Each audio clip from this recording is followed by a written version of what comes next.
À l'occasion de la diffusion du documentaire Face à Face, une histoire du champion ce dimanche 19 mars sur Canal+, le biathlète Martin Fourcade a fait la rencontre du footballeur Robert Pires.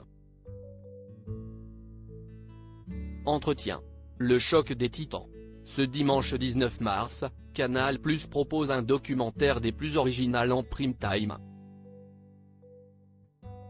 Dans Face à Face, une histoire du champion, les équipes d'Adventure Line Productions, Koh-Lanta, Fort Boyard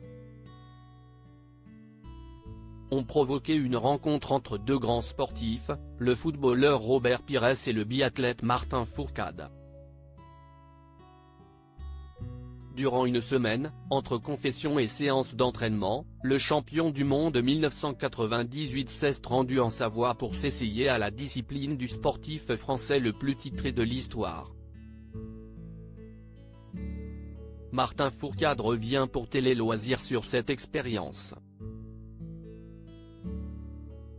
J'échange avec Alpes depuis des années sur ce projet d'émission Télé Loisirs. Comment est né ce projet ?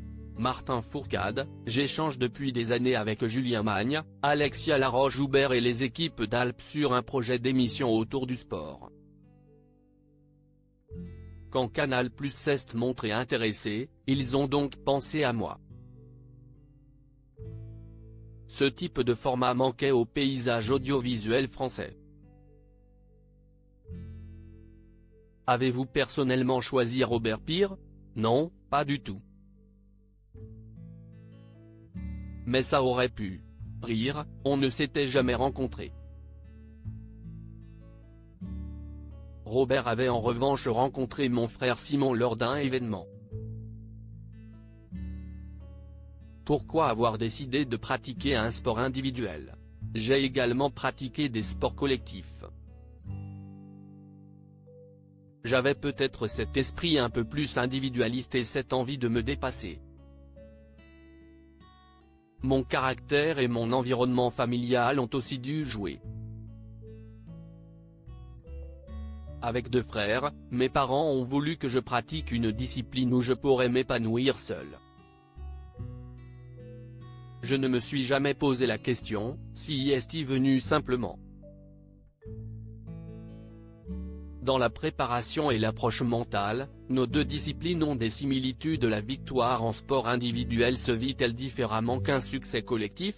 On ne peut pas tout avoir, il faut faire des choix et je ne regrette rien. Il n'y a pas eu de manque. Les sports collectifs ont cet aspect forcément attrayant. De l'autre côté, il doit leur manquer cet aboutissement personnel. Ce sont des émotions et un partage qui sont différents. Malgré les nombreuses différences entre vos deux disciplines, avez-vous trouvé des similitudes dans vos parcours respectifs ? Dans la préparation, la concentration et l'approche mentale, oui. Je savais par exemple que Robert Pires serait meilleur lors du défi final que sur les entraînements. Si est un parallèle que j'ai pu faire avec tous les grands sportifs que j'ai eu la chance de rencontrer, cette faculté à hausser le niveau et à répondre présent au bon moment. Si est vraiment le point commun entre tous les sportifs de haut niveau.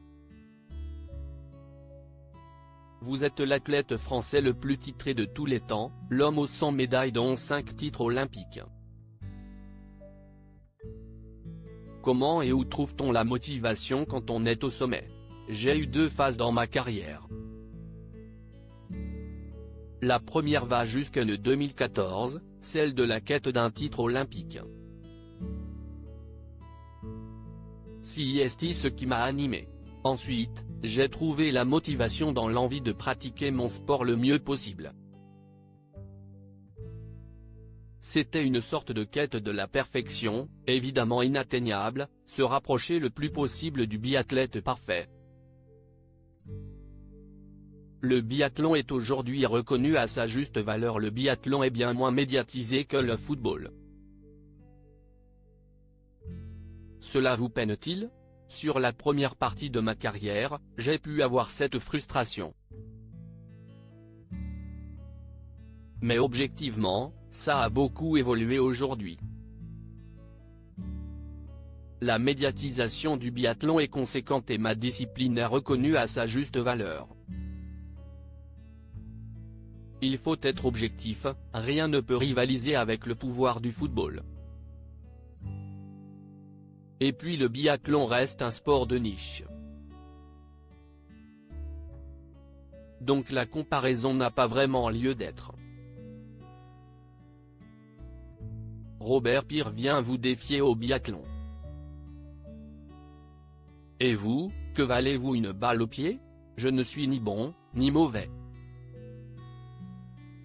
J'ai des capacités physiques qui compensent le manque de technique.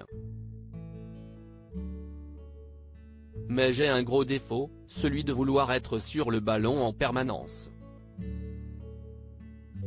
En individuel, on est toujours celui qui joue. Donc quand je vois un ballon, j'ai toujours envie de courir après. Rire, à quelle discipline sportive aimeriez-vous vous frotter? Peut-être le plongeon ou le saut en parachute. Des choses qui repoussent une limite mentale, plus qu'une limite technique. J'ai eu la chance d'aller au bout de mon rêve dans ce documentaire, vous évoquez votre retraite sportive. Cet après est-il dur à gérer? J'ai eu la chance d'avoir une transition fluide avec des titres, une notoriété et pas de problème financier. J'ai eu la chance d'aller au bout de mon rêve. Donc m'arrêter en 2020 était le bon moment. Pour certains sportifs, ça peut en revanche être brutal. Après oui, il y a un changement de vie. J'étais dans une recherche de plus de simplicité et de tranquillité, en étant plus à la maison avec ma famille. Vous êtes aujourd'hui membre du CIO et président de la commission des athlètes des Jeux Olympiques de Paris 2024. Aimeriez-vous des Jeux d'hiver en France? L'aventure de Paris 2024 est magique. Je prends beaucoup de plaisir à apporter ma pierre à ce projet. Les Jeux Olympiques à domicile, CIST une fois tous les 100 ans. Donc je ne me projette pas au-delà de 2024.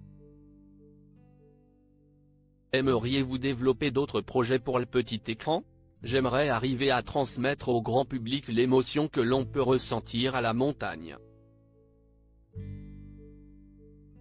Quand on a de la chance on y va une fois, voire deux, par an.